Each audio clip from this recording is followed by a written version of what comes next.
Superman é um imigrante, isso é ponto, isso é fato. Eu acho muito engraçado como isso está gerando polêmica, né? Nos americanos eu até entendo, apesar de, né, ser besta, por causa que eles querem que o Superman seja um deles, seja, né, aquele cara que representa o sonho americano, o ideal americano, mas em brasileiro, tipo, é um viralatismo que não faz nem sentido. O que que muda para você, brasileiro, né, o Superman ser americano? Você acha ele superior por não ser o imigrante, não ser o estrangeiro? Mas o fato é que ele é um imigrante. Ah, mas Krypton não existe, Krypton foi destruído, ele não teve escolha. Definição de imigrante e até de um refugiado. E o James Gunn, o diretor, né, do filme, e o Sean Gunn, que é o irmão dele, que faz parte da produção, deixaram claro que o Superman ser um imigrante é um orgulho para eles, mas também uma parte importante desse filme, pois o James Gunn deixou claro que o filme é político, como quase toda arte é, toda arte corajosa que não se omite é, né, uma obra do nosso tempo. E esse é o Superman do James Gunn, um Superman que é um imigrante, mas vamos desenvolver isso depois.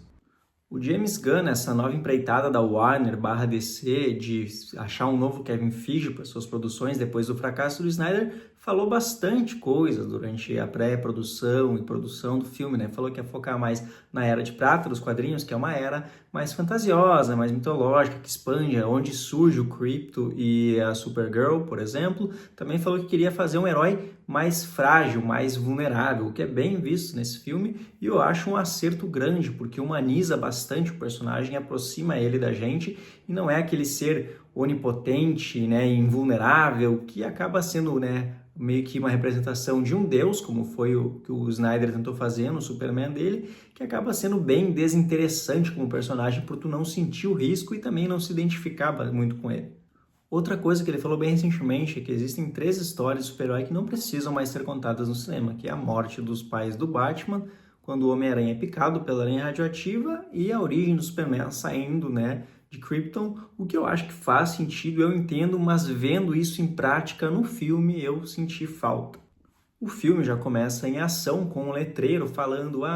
3 décadas atrás chegou o Superman, foi criado por 2 fazendeiros, depois de um tempo, né, ele passou 12 anos ali treinando na Fortaleza da Solidão e depois, né, se assumiu como Superman, Clark Kent, o jornalista. O filme já começa com anos depois disso, né, ele já é uma figura pública, conhecida e respeitado por uns, odiado por outros. E essa inauguração já abrupta no meio da ação, ao mesmo tempo que te coloca já, né, com a adrenalina no filme, faz muita falta no desenvolvimento dele. E eu não falo isso com uma curiosidade histórica, eu quero saber sobre a origem. Isso a gente já sabe. Eu acho talvez ousado, né, talvez arriscado iniciar assim, já que tu quer iniciar uma franquia, ter um dinheiro para um gênero que está, né, morrendo, por causa que o grande público não é o público consumidor de quadrinhos, mas ok, tu assumiu isso, o estúdio aceitou, beleza, mas não é por uma curiosidade histórica que eu gostaria de ver isso, mas é por uma questão de envolvimento, identificação com o personagem. O Superman do James Gunn é como se fosse um capítulo do meio, um segundo filme de uma franquia, né? E ok, como mitos, como, né, iconografias, a gente conhece já esses personagens. Quem é o Lanterna Verde, a Mulher Gavião, o Superman e o Lex Luthor. Mas quem são esses personagens nesse universo? Por causa que eles vão ter, né, a sua própria personalidade, a sua própria representação, tanto por questão do autor quanto dos atores. E isso faz falta durante o desenvolvimento do filme.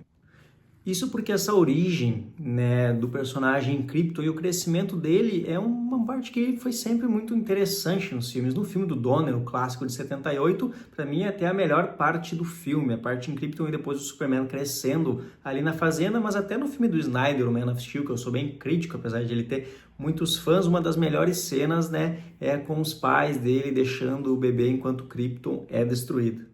E esse salto abrupto temporal que já inicia com ele como Superman estabelecido nos tira essa possibilidade de desde o início tu se identificar e criar uma conexão com o personagem que vai vir a ser o Superman. Pois esse inconsciente coletivo da cultura pop, ele é um espaço vazio de páginas que quando tu traz para a tela, ele não serve para tu, né, criar uma relação de fato com aquele personagem em quem ele vai ser nessa encarnação, né? Eu acho que entre os personagens que mais são prejudicados nisso são os fazendeiros, os pais adotivos do Clark, que tanto no filme do Donner quanto até no filme do Snyder são figuras paternas muito queridas e como eles normalmente surgem em momentos, né, de fragilidade para dar apoio e no momento de transição do Superman, aqui essa situação é muito esvaziada porque tu não viu eles crescerem, tu não viu a relação que o Clark tem com esses dois, até a escolha dos atores parece ser mais superficial e rápida, enquanto nos outros filmes nós temos atores bem conhecidos. No Snyder, por exemplo, nós tivemos, né, Kevin Costner numa baita atuação. Aqui são dois personagens sem muito peso, então tu não sente tanto, né, a dramaticidade e a gravidade daquela situação quando o Superman volta para os seus pais adotivos em busca de apoio e uma certa regeneração. Outra relação que sofre bastante por causa dessa falta de background para a gente conhecer os personagens e como eles, né, se envolveram com outro é a que envolve o Clark Kent com a Lois Lane. Por sorte, né, a Rachel Brosnahan e o David Corenswet têm uma química muito boa em tela, mas eu acho que faz um pouco de falta tu ver o momento antes dela saber que o Clark Kent é o Superman, como ela lidava com ele como jornalista, quando ele ainda, né, surgia como um cara mais tímido, inseguro, antes dele já assumir com confiança a postura do Superman. Eu acho que faz um pouco de falta ver essas investidas, esses flertes iniciais, mas como eu disse, isso é um pouco aplacado pela questão deles terem muita química em tela e o James Gunn ter esse foco, esse olhar bem apaixonado e bem clássico para a relação dos dois. Inclusive tem uma cena muito bonita envolvendo eles, que eu não vou dar spoiler, obviamente, mas vocês vão entender quando forem assistir ao filme. A Gangue da Justiça, igualmente, no filme ela somente está lá, então tu não sabe de onde esses personagens vieram e o filme parece bastante satisfeito em representar o Lanterna Verde como um alívio cômico e a Mulher Gavião, da Isabela Mercê, que é uma atriz que eu gosto, ela somente está lá sem nenhum peso dramático, emocional, nem uma questão cômica no filme, que é um desperdício e tanto para personagem quanto para atriz. Quem acaba se saindo bem nessa questão é o Senhor Incrível, né? Que tem para mim os melhores momentos de ação do filme, também tem momentos cômicos bacanas, são cenas que são filmadas com bastante inteligência, elegância e diversão e são, para mim, até melhores que as cenas de ação do Super. O ator que faz ele tem bastante tempo em tela, o Edi Gatteg, e ele pega essa persona do personagem, que é um cara bem frio, né, e torna isso uma vantagem para tu gostar do personagem por questão do humor dele, por mesmo ele não tendo emoções, resolvendo agir mais do que os outros dois, né, tanto para salvar as pessoas quanto o próprio Super no filme. Para mim foi um cara que eu nem conhecia o personagem e é como a Marvel fez por muitos anos, pega um personagem desconhecido e eleva ele através da narrativa e do audiovisual. Para mim esse personagem do Senhor Incrível aí, justamente algumas semanas antes da gente ter, né, o lançamento aí do Quarteto Fantástico, ele toma para mim o filme em todas as cenas em que aparece. Outro personagem que infelizmente perde nessa falta, né, de embasamento histórico é o Lex Luthor do Nicholas Hoult. Novamente, por sorte, é um ator muito bom, muito versátil, que consegue trazer para o personagem essa figura bem egocêntrica, megalomaníaca, narcisista, mas por ele já estar inserido na narrativa como o grande vilão e o James Gunn ser bem enfático para trazer essa questão, né, que não tem dubiedade de quem é o Superman. Ele é um cara bom, o Lex Luthor é um cara ruim, mas por uma questão de complexidade do roteiro, isso acaba deixando ele um cara muito cartunesco em certos momentos e também maniqueísta. Ele é mau e pronto, tu não sabe por quê, é só uma questão que acaba sendo até inserida dentro da metalinguagem do filme, que é a questão da imigração do Superman e o Lex Luthor sendo um grande bilionário, genial americano que é contra esses caras em prol do benefício próprio e também do próprio ego. Aí tu pode claramente achar, né, a justificativa narrativa disso. Não, o Superman é bom, o Lex Luthor é ruim, por causa do que o filme quer passar, mas eu acho que se pegar em cotejo, por exemplo, o Thanos dos Vingadores, ele é um cara que ele é mau, mas os filmes acabam desenvolvendo ele e dando argumentos para ele que eu acho que acaba não se identificando, mas entendendo um pouco o lado do personagem, e isso somente, né, expande, potencializa a narrativa que ele está inserido, até com a relação dos outros personagens em relação a ele. Mas, novamente, isso vem desde a origem do Superman e o Gunn abraça isso dele ser um cara arbitrariamente, essencialmente bom, que não mede esforços para salvar qualquer um e faz, né, o mesmo esforço para salvar tanto milhares de pessoas de um prédio caindo quanto uma pessoa e até um esquilo, que é uma cena bem bonita do filme. A dualidade entre os personagens do Lex e do Superman acaba sendo uma questão frontal para o subtexto político e social do filme, já que coloca a situação de imigrante do Kent como um norte que está presente em todo o filme dentro do roteiro.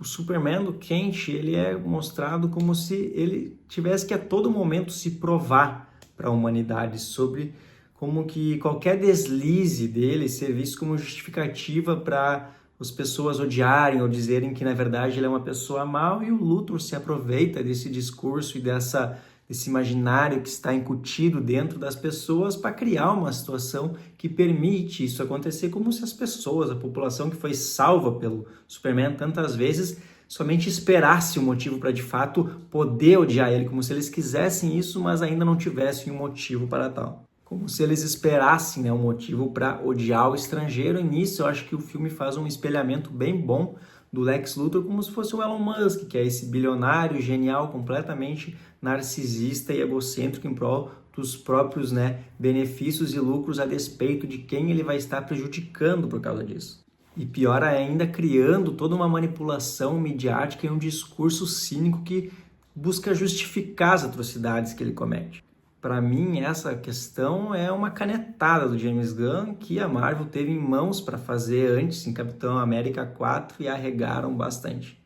É uma pena, então, no meio de todos esses acertos que o James Gunn, dispensando uma história de origem e logo tendo mais tempo para desenvolver a história que ele quer, e tenha acertado tanto no ator, pois o David Corenswet domina muito o personagem. Ele é um cara que transmite a gentileza, a benevolência, também a imponência dele por buscar justiça, mas também tem bastante charme e uma fragilidade que normalmente não se vê no personagem. O James Gunn, infelizmente, falha em dar a ele, né, uma cena de ação catártica para justificar aquele tema tão épico criado pelo John Murphy, que aparece, é sugerido em algumas cenas, mas nunca da forma que tu espera, grandiosa e emocionante.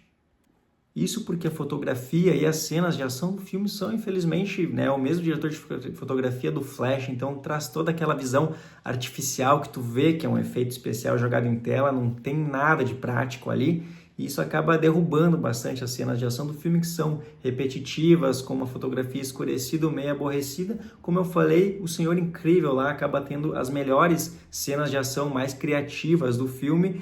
e tu fica sempre esperando quando vai chegar o grande momento do Superman. Tem dois momentos que evocam a mitologia e o que ele representa de bondade e justiça, mas são cenas que não estão na ação, e sim momentos de drama ou então no roteiro em si. Baseado nisso tudo, então, talvez o Superman do James Gunn não seja a apoteose histórica que muitos esperavam, e talvez não vá reerguer ou iniciar uma super franquia de um subgênero que já está morrendo aos poucos devido às últimas bilheterias e fracassos da Marvel e por tudo que a DC errou nos últimos anos. Eu acho que o gosto que o filme deixa, que é mais importante, é o desejo de tu novamente passar um tempo com esses personagens, que eles voltem e que o James Gunn, então, aproveite, né, tenha mais liberdade, consiga aprender com os seus erros. Então, Superman de James Gunn não é um filmaço, mas é um filme bom, um filme corajoso, um filme que eu gostei do seu discurso, gostei do seu elenco, recomendo, assistam no cinema.